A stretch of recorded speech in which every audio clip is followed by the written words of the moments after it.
ñaaw def di gën a fatal si trop kese amatul ki du kay ñëpp la ñëpp si bokk yem bu ki rey mi dem jot nañu changer système waaye ku nekk ber sa yoon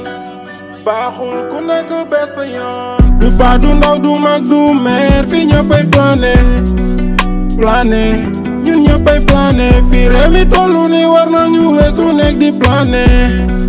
non waruñuy plané. trahison déception moo ñu xañ prolifération dëkkee dundee corruption di nu gëmloo évolution pouvoir opposition réew mi soxla solution jaxle dëgmal population ngeen nuy ñoo di promotion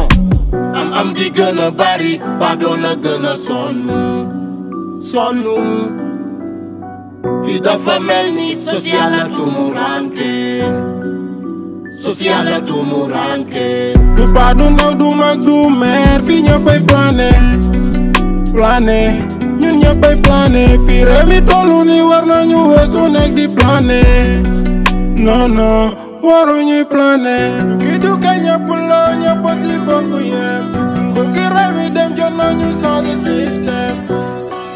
waaye ku nekk ber sa yoon baaxul ku nekk ber sa yoon du baax du ndaw du mag du meer fi ñëppay plané ñun ñëppay plané fi réew mi tollu ni war nañu weesu nekk di plané non waruñuy plané